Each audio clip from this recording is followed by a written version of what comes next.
एक भोंदू रहता था, पर वो इतना सीधा था कि सब प्यार से उसको भोंदू ही बुलाते थे। गायों की सेवा करता था और जिस आश्रम में रहता था वहाँ के गुरुदेव शाम को प्रवचन करते थे तो सबसे पीछे बैठ के सुनता था। भोंदू को लगता था गुरुजी जो बोल रहे हैं ये बिल्कुल सत्य है, इसमें कोई झूठ नहीं है। एक दिन गुरुजी प्रवचन करते हुए बोले, यमुना की पल्ली पार भंडीर वन में ठाकुर जी गैया चराने आए। भंडीर वन का नाम सुनते भोंदू कान खड़े हो गए। भंडीर वन तो मैं जाता हूँ गैया लेके, मुझे तो कभी मिले नहीं वहाँ पर। अरे मुंह में ही कमी होगी, मुंह में ही सामर्थ्य नहीं होगी उनको देखने की, मैं ही नहीं देख पाया होंगे, वो तो आते होंगे वहाँ पे, वो ये ना देखे होंगे। भोंदू ने पहली बार जिज्ञासा करी, गुरुदेव ठाकुर जी दिखते कैसे हैं? तो गुरुदेव भी हंस गया, अच्छा भोंदू पूछा है, बैठ जा बताते हैं। मोर मुकुट पहनते हैं ठाकुर जी, और बोले 2 कान हैं लेकिन कुंडल एक ही पहनते हैं। ठाकुर जी ऐसे पुष्प तोड़ के कान के ऊपर लगा लेते हैं, दोनों कानों में एक ही कुंडल को फेर फेर के पहनते। ठाकुर जी पीली पीताम्बरी, ऐसे ठाकुर जी पीली पहनते, पीली पीताम्बरी। माला कैसी पहनते हैं? ठाकुर जी ऐसी पहनते हैं पूरी पैरों तक जाए। ये देखो गुरु जी कह रहे हैं तो निश्चित है भंडीर वन में आते हैं ठाकुर जी। भोंदू अपनी गैया लेकर के भंडीर वन पहुंच गया। गैया चल रही थी, अब भोंदू ढूंढ रहा है, कभी वृक्ष के नीचे जाके देखे, कभी कहीं देखे, कभी ढूंढे कहीं से चंदन की सुगंधी आ जाए। गुरुजी बता रहे थे उनमें से चंदन की सुगंधी आती है, क्या इतने भाव से, इतने प्रेम से और इतने भोलेपन से ढूंढने लगा ठाकुर जी को, और ठाकुर जी नहीं मिलते ना तो अपने आप को ही कोसता, मुंह में योग्यता ना होगी, यही मारे ना मिल रहे, ठाकुर जी तो यही है। गुरु जी की बात गलत नहीं है, ठाकुर जी तो यही है।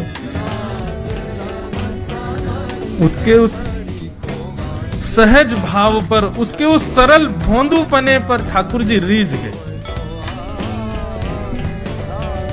और इतने में ही भोंदू हताश, निराश, उदास बैठा था, खुद को कोस रहा था, मुंह में योग्यता ना है, मुंह ठाकुर जी मिलना है रहे।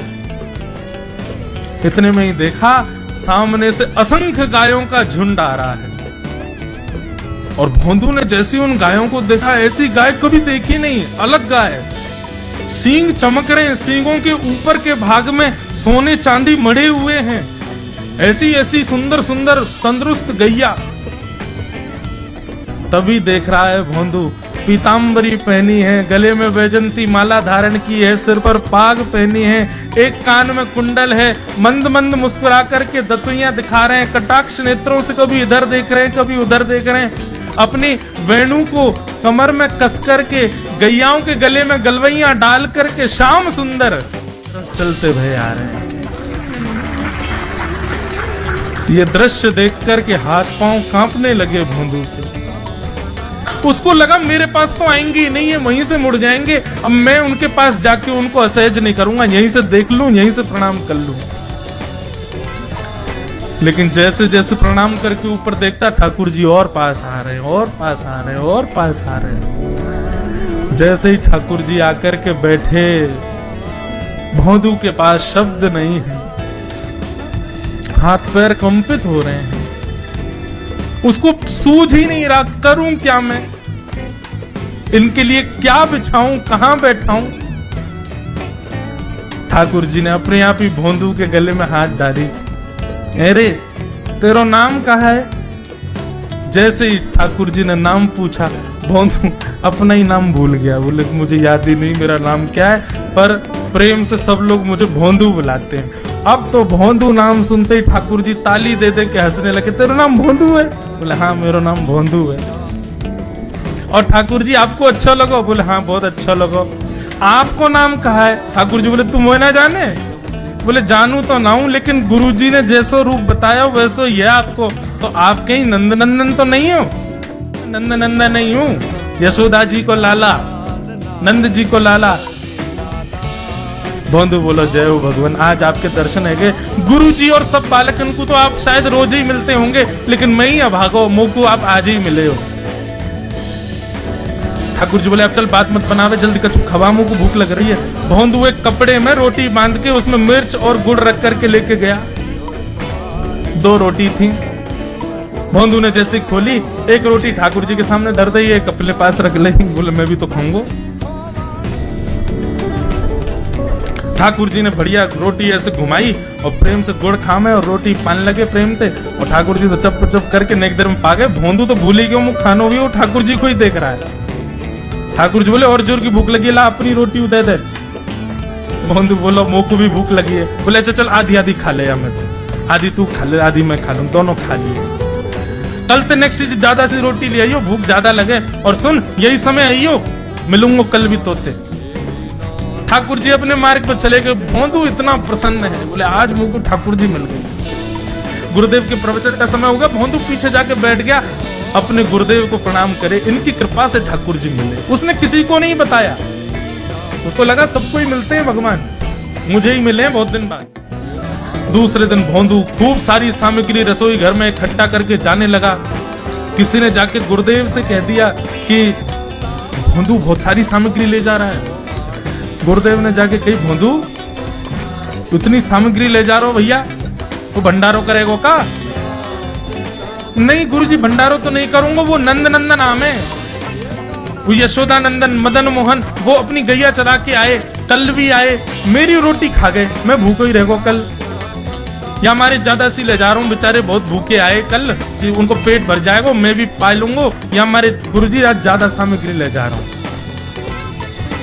गुरुदेव ने मन में सोचा ये बात कोई और कहे तो अविश्वास किया जा सकता है, लेकिन भोंदू झूठ नहीं बोलता, भोंदू कभी झूठ नहीं बोलता, भोंदू की बात पर विश्वास करना ही पड़ेगा। गुरुदेव बोले सुन सुन ठाकुर जी आए थे? बोले हाँ।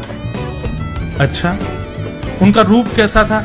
जैसा रूप आपने बताया था ना गुरुजी बिल्कुल वैसा, ऐसे कटाक्ष नेत्र मोती जैसे दांत, ठाकुर जी की मुस्कान ऐसी, पाग ऐसी, कान ऐसे।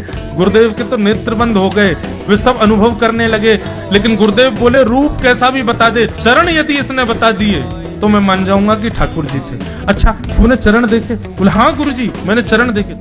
ठाकुर जी के चरण जब वो चल करके आगे बढ़ते हैं ना तो चिन्ह बन जाते हैं, कहीं ध्वजा बनी थी, कहीं शंख बना था, कहीं कुछ बना था, और उनके जो नखून है ना उनमें से ऐसा लगता है मानो जैसे कोमल का पराग हो, कमल का पराग हो, और चरणों का रंग कैसा जैसे मानो जैसे गुरुदेव कमल होता है ना, कमल की आकृति, ऐसे ठाकुर जी के चरण। जब चरण का यथावत वर्णन भोंदू ने कर दिया, गुरुदेव समझ गए, बोले निश्चित ठाकुर जी आते, नहीं तो भोंदू कहां जाने, इतनी बुद्धि नहीं है उस पे कि वो इतना सब कुछ ढूंढ ढाड़ के मुझे बताए। भोंदू एक काम करेगा? बोले हाँ। ठाकुर जी आएंगे तो तेरे सखा बन गए? बोले हाँ। तो उनको लेकर के आश्रम आ जा, यहाँ पे आ जा। भोंदू बोला कि इतने योग्य बालक हैं, लेकिन ठाकुर जी ने किसी से नहीं कही, मुझसे कही है, अगर मैंने ये काम नहीं किया तो मेरा जीवन व्यर्थ है। भोंदू को लगा ठाकुर जी सबसे ही मिलते हैं, गुरुजी किसी से भी कह के बुलवा लेते, मुझको काम दिया। भोंदू ने तो उसको अपने हृदय में ले लिया, अब ये काम मुझे करना है। बोले गुरुजी मैं वचन दे के जा रहा हूं, ठाकुर जी को मैं लेके आऊंगा। जा बेटा। भोंदू वन में चला गया। अब तो उसको मिलने की भी एक्साइटमेंट नहीं है और कोई उसके मन में भाव ही नहीं है, उसको ये है बस ठाकुर जी को मैं ले जाऊं। जा करके बैठा, ठाकुर जी अपनी गैया चराते भये, ठाकुर जी आए, रूप देख करके फिर से भावुक हो गया भोंदू। ठाकुर जी आकर के बैठ गए, बोले चल जल्दी निकाल रोटी, भूख लगी है मुंह को। भोंदू सजाता जा रहा है थाली, ठाकुर जी को देता जा रहा है। बोले जय जय, एक प्रार्थना करूं? करो। आप मेरे संग मेरे सखाओ ना आप? बोले हाँ तेरो सखाऊं, तो मेरी बात मानोगे? बोले कहा आप मेरे संग आश्रम चलो गुरु जी के पास। ठाकुर जी रोटी पाते जा रहे, ठाकुर जी ने अनसुनी कर दी बात। बोले जय जय कछु कहो ना, आप चलोगे ना? ठाकुर जी बोले हम तेरे सखा हैं, तेरे गुरु जी के सखा नहीं है, तू मोते मिल, तू मेरे संग खा, तू मेरे संग रहे, तू कछु कर, तो को सब अधिकार है, लेकिन ये हम गुरु जी ते मिल बातें मिल ये सब हम नहीं करेंगे, हम बस तेरे सखा हैं, तो ये जाने और कोई ये ना जाने। जय जय ऐसा मत कहो ना, वे नहीं बताते तो मैं तो आपको देख ही नहीं पाता, मैं तो आपको जानता ही ना हो। उनने ही तो मुझको बताई कि आप भंडीर बनाते हो, आपका रूप ऐसा है, उनने कृपा करके मुझको आपसे मिलवाए हो, वही हमारी मित्रता के मूल आधार है, उनसे तो मिलवे चलो ना। ठाकुर जी बोले देख ज्यादा जिद मत करे, हमने तो उसे एक बार कह दी हम नहीं जाएंगे नहीं जाएंगे नहीं जाएंगे। ठाकुर जी रोटी पा रहे थे तो भोंदू ने हाथ से रोटी, तो ये भी गुरु जी की है, लाओ ये मिर्च गुड़ सब दो, ये सब गुरु जी को, ये भी मत खाओ। और सुनो, यदि हमारे गुरु जी से आपको प्रेम नहीं है तो हमको आपसे प्रेम नहीं है। कल ते अपनी गैयान को लेकर कहीं और चरावे जाओ, होंगे तुम नंदन नंदन अपने गांव के, मेरे गुरुजी के पास नहीं जाओगे। और सुनो, ये मुंह में जो रोटी रखी जाओ को उगल आओ, ये भी गुरुजी की रसोई में बनी है, हमारे गुरुजी से नहीं मिलेंगे। ठाकुर जी बोले, अरे भोंदू ने रुक तो नहीं नहीं नहीं, अब तो मैं सुनूंगा ही नहीं, आपने ऐसे कैसे कह दी नहीं जाएंगे, 3 बार नहीं जाएंगे नहीं जाएंगे। और ये भांडीरवन मेरो है, मैं यहाँ गैया चरावे आऊं, कल से अगर तुम और तुम्हारी गैया दिख गई मुझको तो तुम्हारी गैयान को लेके मैं चलो जाऊंगा आश्रम, फिर तुम्हारी मैया बाबा तुमको मारेंगे। ठाकुर जी बोले, अरे भोंदू इतना नाराज? बोले, यदि मुंह से मित्रता रखनी है तो मुंह को वचन देना पड़ेगा कि आप आश्रम चलोगे, और अगर आपने फिर से नहीं कही तो मैं जा रहा हूं वापस, और कभी आपको मुख नहीं देखूंगा, अपना मुख नहीं दिखाऊंगा।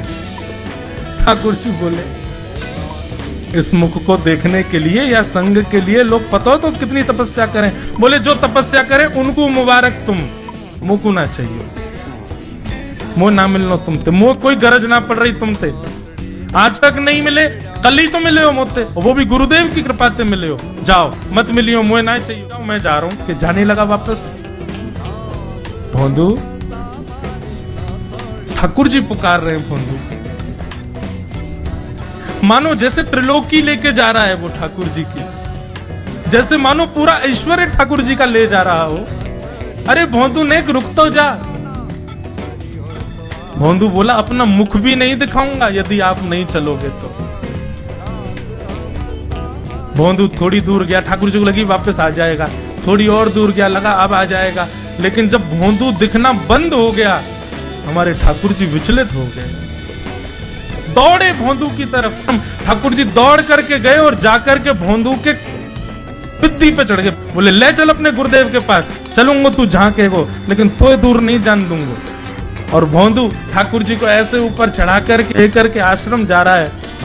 गुरुदेव आकर के खड़े हो गए और मन में बस विचार कर रहे थे, हाथ पांव कांप रहे थे, बोले ठाकुर जी आएंगे कि नहीं। इतने में ही भोंदू आया और तभी देखा भोंदू के पिद्दी पर ठाकुर जी टंगे भय आ रहे थे।